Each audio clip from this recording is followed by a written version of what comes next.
orar, irmãos. Senhor, louvado seja, Senhor, o teu santo nome. Como o salmista diz, Senhor, as tuas coisas são tão grandiosas que a gente queria falar sobre ela, anunciar, Senhor, mas são muito mais do que nós podemos imaginar, Senhor. Mas graças ao Senhor que o teu Espírito Santo, que conhece as tuas profundezas, Senhor, que conhece todo o teu caminhar, Senhor, pode nos dar a realidade espiritual desse momento tão precioso, Senhor, a qual o Senhor deixou para nós, para a tua igreja, Senhor. Louvado seja, Senhor. Que a tua palavra venha de maneira preciosa a nós, para que a gente possa se portar, Senhor, de maneira adequada diante de ti, diante da tua mesa, Senhor. Louvado seja, Senhor. Que o teu Espírito nos tome a tua assembleia, Senhor. Amém. E te exalte como tu és digno de receber, Senhor. Em nome de Jesus. Amém. Amém, irmãos. Irmãos, eu queria compartilhar uma medida com os irmãos. Vamos ler João, capítulo 13. João, capítulo 13.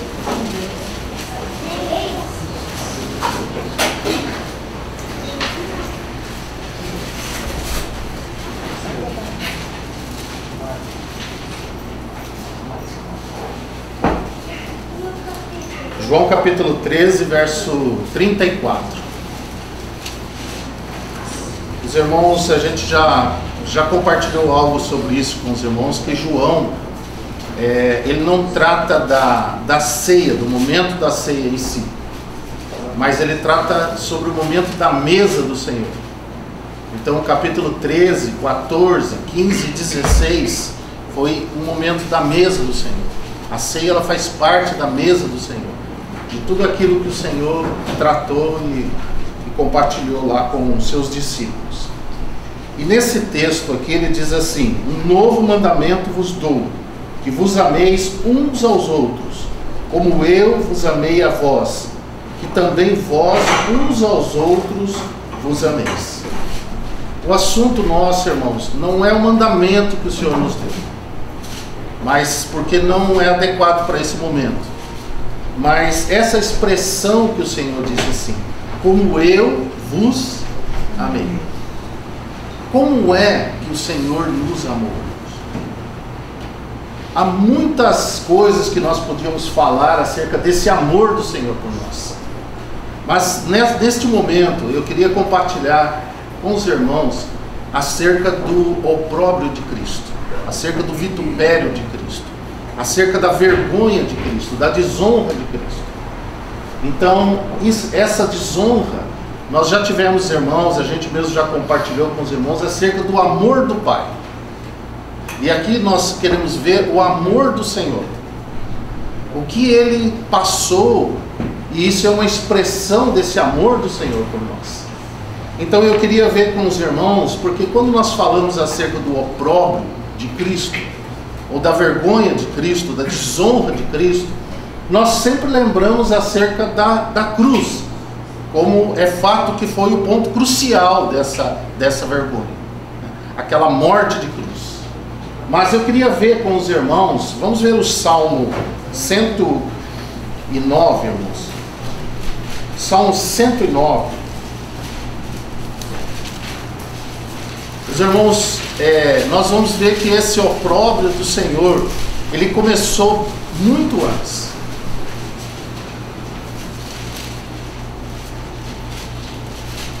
Salmo 109, verso 25. A palavra diz assim: e ainda lhes sirvo de opróbrio, quando me contemplam, movem as cabeças. Então o Senhor, nesse momento, é claro que o Espírito ali é um clamor do Senhor pelo salmista, quando o Senhor estava naquela cruz. Então eles meneavam a cabeça, eles balançavam a cabeça. É isso que ele está citando, quando contemplavam ele naquele momento na cruz. Mas se vocês notarem o texto, ele diz assim: ainda lhe sirvo de opróbrio. Então a gente vê que esse opróbrio do Senhor, ele foi além daquele momento da cruz. Quero insistir com os irmãos, naquele momento é um momento crucial desse opróbrio. Mas eu queria voltar com os irmãos antes. Vamos ver Filipenses capítulo 2, que é um texto que nós já temos lido ele, mas que ele vai nos ajudar nesse momento a relembrar desse assunto e que fala sobre isso, né? No capítulo 2 de Filipenses, vamos ver aqui do verso 6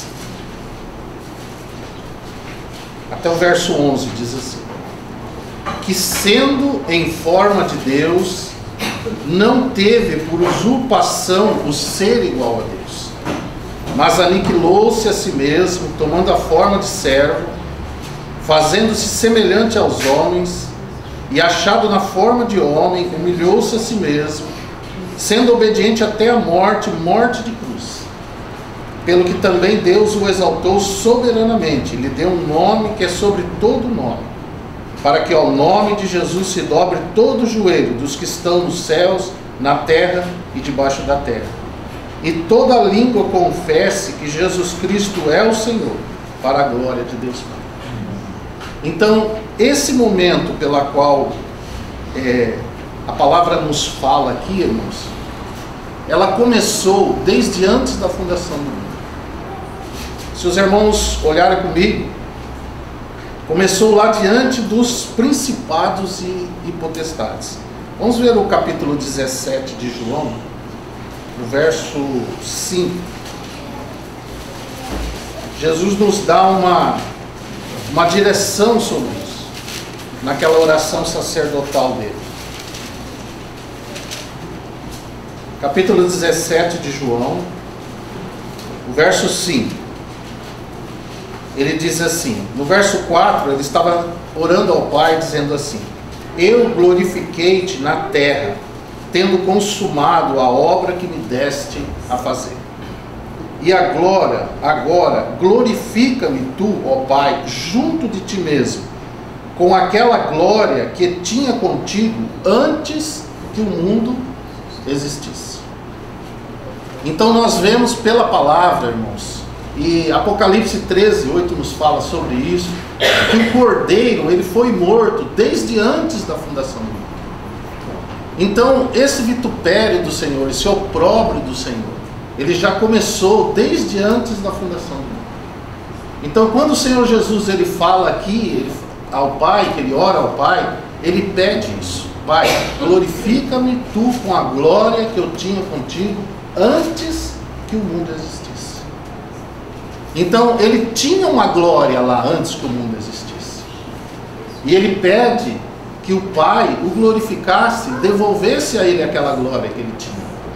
Então nós vemos que ele, sendo Deus, não considerou ser igual a Deus, mas esvaziou-se a si mesmo, lá antes da fundação do mundo, aonde ali ele se colocou como o Cordeiro de Deus, para ser morto ali, no coração do Pai. O Filho se entregou antes da fundação do mundo. Então essa glória que nós vemos do Senhor, ela vem desde antes da fundação do mundo. Ele esvaziando esse opróbrio do Senhor, já iniciando desde lá. No capítulo 4, irmãos, de Gálatas, no verso 4, a palavra ela nos fala que no tempo próprio de Deus, por isso que essa expressão é vindo à plenitude dos tempos.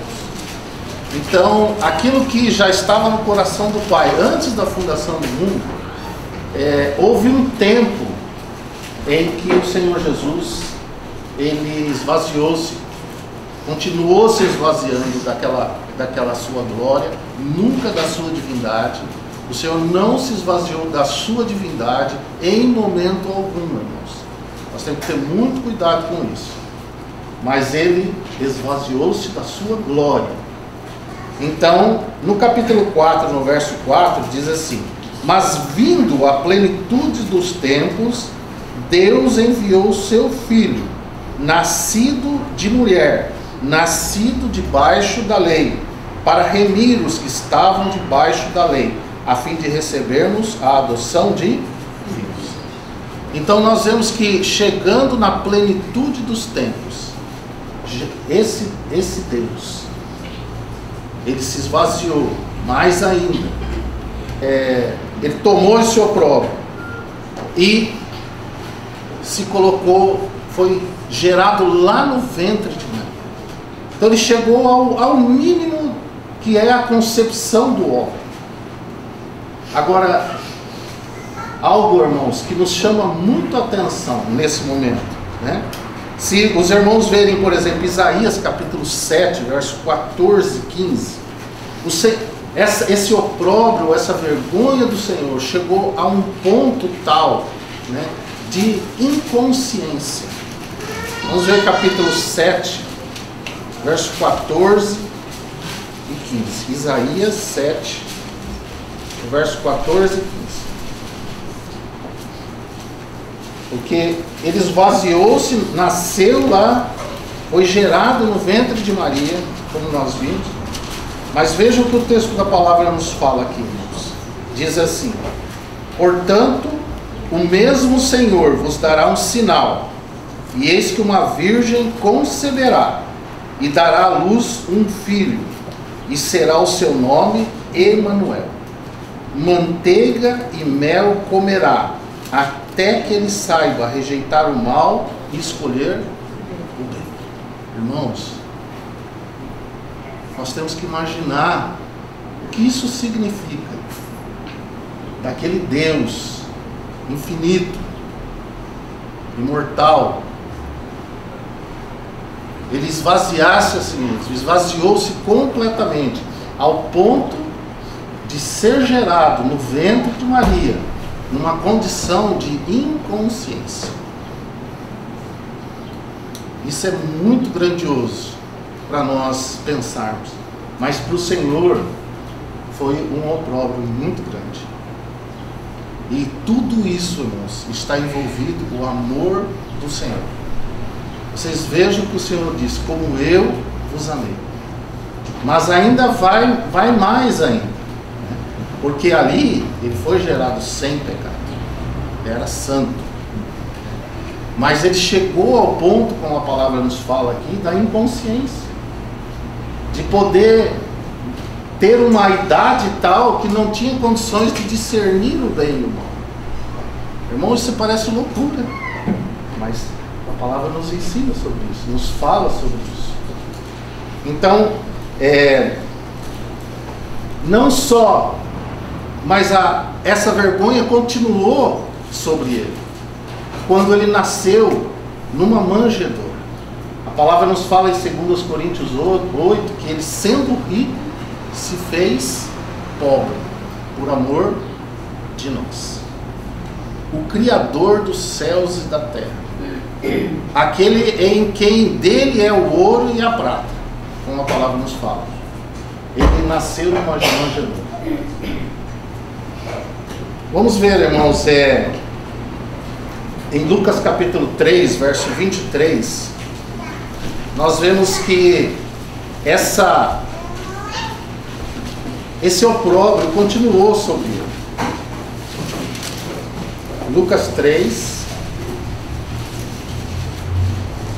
ele foi crescendo, como a gente sabe, Lucas também cita sobre isso, em graça, em sabedoria, diante de Deus, diante dos homens, né? E nós lemos em Hebreus que ele aprendeu a obediência por aquilo que sofreu. Então, ali, por Jesus com 12 anos, ele já admirava os mestres. Mas nós vemos que o Senhor, ele precisou continuar sujeito até os 30 anos de idade. Então nós falamos, alguém com 20, Jesus com 20, 25, será que ele não estaria pronto para esse ministério, mas ele estava debaixo da lei. E a lei, ela exigia que a pessoa esperasse 30 anos para iniciar o ministério. Então veja aqui, que aqui fala assim no verso 23. E o mesmo Jesus começava a ser de quase 30 anos, sendo como se cuidava, filho de José, e aí iniciou o ministério do Senhor Jesus. Então, e durante esse ministério, a partir do momento que ele foi batizado, a primeira coisa que o Senhor o levou é para aquela tentação no deserto. Pensa bem, irmãos, o próprio Deus se fazendo homem e se expondo à tentação do diabo. Isso é algo que nos revela o amor do Senhor verdadeiramente. E nos revela esse opróbrio, essa vergonha do Senhor. Ali naquele momento, passando fome, passando sede, sendo tentado pelo diabo. O diabo querendo que ele deixasse a humanidade dele e assumisse a divindade dele. Porque ali ele o venceria. E o Senhor Jesus manteve-se firme. Naquele texto de Lucas ali, a palavra diz assim que o diabo deixou até a ocasião oportuna. Então isso mostra que o diabo não deixou. Ele esperou uma ocasião oportuna. E nós vemos o inimigo acompanhando até o final, o tentando, usando as pessoas, o acusando. Nós vemos todo o tempo da sua caminhada nisso. Agora, irmãos, em cada passo desse estava o amor do Senhor por você e por mim. O amor do Senhor. Vamos ver o Salmo 31, verso 11, irmãos, que ele nos fala acerca da vergonha da sua caminhada, né? As pessoas iam atrás dele por causa das bênçãos, por causa da cura, por causa do pão, né, que ele dava. Nós sabemos, João fala sobre isso, que ele veio para os seus, e os seus não o receberam. Você sabe que, se nós olharmos a palavra atentamente, nós vamos ver que todo o tempo da caminhada do Senhor, todos que estavam ao redor deles tinham algum tipo de interesse. Isso é um tratamento para nós também, irmãos. É um tratamento, é uma chamada de atenção. Por que nós buscamos o Senhor? O que significa esse momento para nós? Né? Nós desejamos a Ele. Ele deseja a nós. Nós o desejamos. Então no Salmo 31, o verso 11 diz assim: por causa de todos os meus inimigos, fui opróbrio dos meus vizinhos, e um horror para os meus conhecidos. Os que me viam na rua fugiam de mim. Os irmãos dele não criam nele, a família dele não cria nele. Os apóstolos que estavam com ele tinham interesse de sentar-se à sua direita, à sua esquerda. Quem caminhava com ele queria a bênção, queria a cura. Outros queriam pão, mas não queriam. Então ele diz aqui, ele era um opróbrio, ele era uma vergonha. E nós sabemos que conforme ele foi se revelando, mais e mais, irmãos, mais as pessoas se afastavam dele. Porque o opróbrio era claro na pessoa dele. E as pessoas se afastavam mais e mais dele. Mais e mais ele ficava só. Mais e mais as pessoas se envergonhavam dele. A ponto de João Batista perguntar se era ele mesmo ou se viria outro, né? Outra coisa que os irmãos já têm compartilhado com os irmãos, mas vamos ler novamente em Lucas capítulo 23, 22. A vergonha do Senhor, ela continuou, irmãos. Veja que toda a vida do Senhor, desde antes da fundação do mundo, foi somente opróbrio. E nesse momento aqui, culminou algo, é muito difícil que talvez nenhum de nós passou por isso. Talvez a gente tenha passado algumas vezes por alguma injustiça que alguém tenha feito contra nós.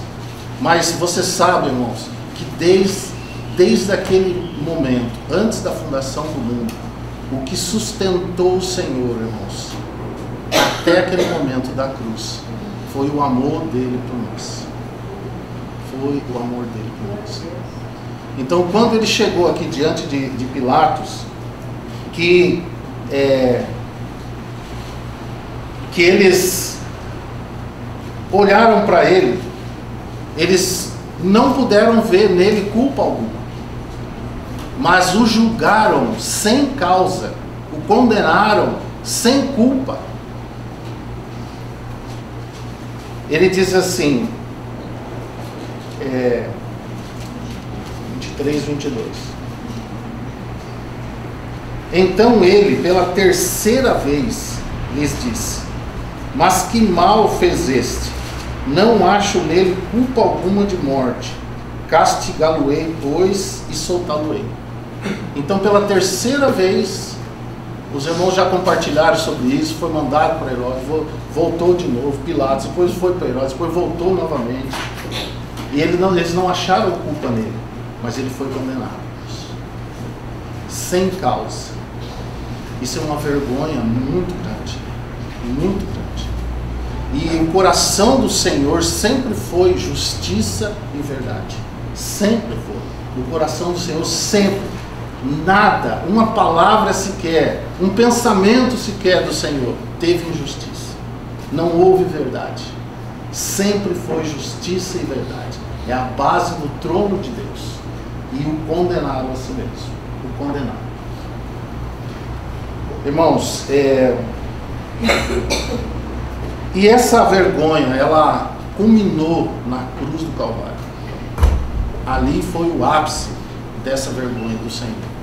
Alguém justo condenado a uma morte de vergonha para um judeu, uma morte a qual os irmãos já têm nos falado sobre ela também, né? Mas eu queria rever com os irmãos Salmo 22, 6, falando acerca dessa vergonha do Senhor. Veja como que o Senhor Jesus se sentiu naquele momento na cruz.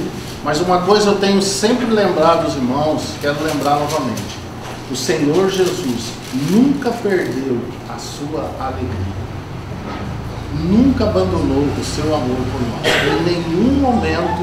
em nenhum momento a qual ele teve toda essa caminhada. Então ele disse aqui no verso 6, nesse momento, irmãos, veja como ele se sentiu lá naquela cruz. Ele disse assim: mas eu sou verme e não homem, opróbrio dos homens e desprezado. Ele disse assim, irmãos: eu fiquei só, mas eu não estou só, porque o Pai está comigo. Todos me abandonaram, todos me deixaram. O Senhor ficou só lá naquela cruz. E ele se sentiu como um verme e não como um homem. Um opróbrio, uma vergonha, uma desonra.